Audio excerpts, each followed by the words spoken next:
pasado, de Menzies, ayer y hoy.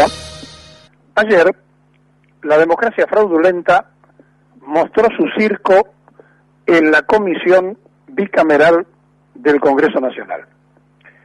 Le dijimos en la introducción de ayer que habían realizado un almuerzo con los jefes de bloque en la Casa de Gobierno y que posiblemente iban a ablandar la situación para que no estuviera incómodo el endeudador argentino Luis Caputo. No nos equivocamos. El presidente de la comisión, el formoseño peronista José Miguel Ángel Mayans, parecía un oficialista, pero además en ningún momento supo conducir la comisión, que fue un verdadero aquelarre, y que en el momento del escándalo, el que le dice, me voy porque tengo otros compromisos, es el ministro, y él le tendría que haber dicho, señor ministro, quédese, porque usted tiene que responder lo que no respondió. Es decir, todos fueron funcionales al gobierno. Y Gabriela Cerruti se consideró protagonista de la jornada, creyendo que con eso ganaba cámara, espacio, ella que viene de los medios, hizo un escándalo que puede tener sus motivos para quejarse, pero que no solamente fue inoportuno, sino que fue absolutamente funcional al ministro, al endeudador y al gobierno de Macri. Cuando uno dice que el presidente de la comisión es peronista y autor oficialista, y que Gabriela Cerruti es kirchnerista, opositora acérrima al gobierno y fue funcional, nos damos cuenta entonces cómo se montan los circos a espaldas del pueblo y cómo hacen una misa en escena donde la vanidad de algunos, la picardía de otros y un mal educado ministro que se estuvo riendo y que tuvo tiempo de mandar papelitos a una diputada, nos indican que vivimos una democracia fraudulenta, donde su voto no es respetado, ni por el oficialismo, ni por la oposición. Y miren cómo siguen las cosas. Mayans, que entró por el Frente para la Victoria y que pertenece hoy a lo que lidera Pichetto, representa a Formosa. Esa Formosa donde Clarín, La Nación y todos los diarios oficialistas publicaron horrores del gobernador, donde hicieron programas enteros de televisión. Bueno, hoy Macri se va a reunir con Gilles Dufran. Después de la gestión de Mayans, hoy Macri le va a dar a la provincia lo que no le otorga habitualmente a las provincias peronistas, porque él privilegia a otras provincias. Y entonces va a haber una reunión en Misiones, donde va a estar el gobernador de Misiones, donde va a estar el gobernador del Chaco, el gobernador de Formosa y el único que pertenece al proyecto, el gobernador de Corrientes. Es decir, yo te doy, vos me das, en el toma y daca de la democracia fraudulenta, cuando lo que había que preguntarle no se le preguntó, cuando no respondió y cuando además hizo toda una respuesta de lo que no le habían preguntado, es decir, explicando lo del dólar futuro. Y arrancando con una primera pregunta ya arreglada, la lista se arregla antes, donde el oficialista Amadeo le preguntó el daño que había causado la estatización de YPF, para poner en evidencia que el gobierno anterior había dejado un lastre en el endeudamiento de 12.000 millones de dólares.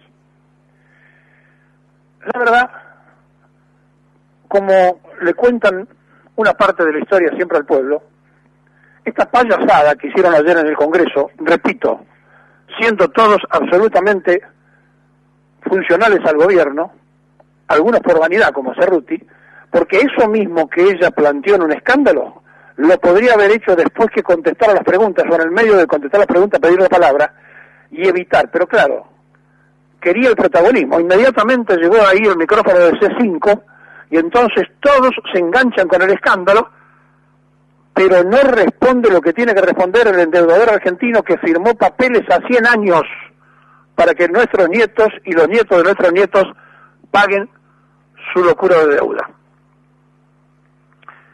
En el mientras tanto, de esta payasada, en el mientras tanto de esta incapacidad de Mayán para controlar la comisión, o complicidad, como usted quiera ponerlo, de este superprotagonismo de una diputada que, yendo a un programa de televisión como Intratables, había dicho que el ministro tenía a nombre de sus hijos uno de los offshore. Y entonces el ministro, medio cargándola, le pone: mis hijos tienen 13 y 11 años. Como diciéndole: Cerruti, no seas mala, está diciendo cualquier cosa. Eso fue con relación al programa de televisión. No tenía nada que ver con ese debate que se estaba produciendo. Le puso el anzuelo y Cerruti picó, demostrando que a ella le importaba más su protagonismo que lo que los argentinos queríamos saber. Y por lo tanto, esta situación no es casual. Estas cosas no pasan por casualidad. Fueron absolutamente funcionales al gobierno dos opositores, el presidente de la comisión y la diputada Cerruti. Después pueden disfrazarlo como quieran, se puede sentir ofendida como mujer, puede ponerlo de la manera que quieran, pero le dio la necesaria pauta para que la sesión no la levantara el presidente, la levantó el ministro, dijo: yo me voy porque tengo otro compromiso. ¿A dónde va? Usted tiene que responderle al poder de la democracia, que es el Congreso. ¿A dónde va el ministro? Que nadie lo votó. Es una vergüenza esta democracia fraudulenta. Y mientras esto pasaba, uno de los elegidos y aplaudidos por los votos oficialistas le ofrecía a los docentes y a los trabajadores estatales el 5% de aumento. El radical Morales, en Jujuy, inauguraba el periodo de sesiones. Puso 500 policías para que lo permitieran hacer el discurso por un lado y 300 afuera para reprimir. 800 policías en Jujuy, que es casi una invasión, porque él sabía que lo que estaba haciendo era dejar fuera de juego a una enorme cantidad de trabajadores jujeños, donde le ofreció, repito, el 5% de aumento. Por supuesto, hubo reacción afuera en la calle mientras él daba su discurso. 3 policías heridos y varios heridos más de los trabajadores, que están algunos todavía en el Hospital San Roque de San Salvador. Una brutal represión en Jujuy por el ofrecimiento y la reacción lógica del frente de entidades sindicales y partidos políticos que no aceptan el ajuste y que estaban indignados con la oferta. 5% de aumento. Yo quiero recordarles a todos que Morales no llegó con los votos macristas. Morales hizo una alianza con el vicegobernador que viene del peronismo y que ganó en Jujuy Massa. Es decir, ganó el Frente Renovador en Jujuy. Y Morales llegó a gobernador no por los votos de Macri, sino por los votos de Massa. Miren, todo es muy fraudulento, todo es parte de una gran mentira, y entonces uno se indigna porque a las 6 de la mañana le tiene que complicar el día a los que están escuchando, pero es nuestra obligación desenmascarar esta mentira constante y permanente de la democracia fraudulenta. Al inaugurar el 157 periodo de sesiones en Jujuy, el gobernador le ofrecía el 5% de aumento a los estatales. 5%. Es decir, que estamos parados frente a la nada.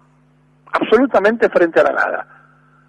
Porque no existe los 3 poderes en vigencia, porque la justicia goza de muy mala fama y nadie les cree, porque el Parlamento trabaja a espaldas del pueblo, por eso aprobaron lo que aprobaron del desastre de los jubilados, porque los gobernadores que llegan con votos de uno hacen otras cosas, y porque además aquella frase de billetera mata galán tiene plena vigencia. Como todos necesitan gobernar, los intendentes aceptan a los gobernadores aceptan a los presidentes para que le envíen la sagrada cuentita que les permita a ellos seguir adelante. Porque es un país falso, no es federal. Nosotros tenemos un impuesto federal y una recaudación unitaria. La nación le distribuye a las provincias cuando las provincias nacieron antes que la nación. Si queremos hacer federalismo en serio, cambiemos de una vez la ley, que recauden las provincias, que una vez que terminan de recaudar le den el porcentaje que le corresponde a la nación, y ustedes van a ver cómo cambia absolutamente todo y cómo se desarrollaría distinto la Argentina, que tiene su capital mirando al puerto, que era donde la querían los ingleses para robarnos y sacarnos las cosas. Por eso todos los ferrocarriles que hizo Tierra Marut terminaban en los puertos. Miren, a esta altura uno ya no sabe qué cosas contarle del comienzo del programa, porque mientras se hacía esa payasada, se vendieron otros 212 millones de dólares del Banco Central de las escuálidas reservas para sostener la divisa gringa. En la Argentina de hoy, a nosotros solamente nos quedan dos posibilidades: o la resignación o la indignación. Lo que es difícil es que la indignación se transforme en repudio de los legisladores, de los gobernadores o de los intendentes, porque todos donde ven una teta se tiran al piso para mamar.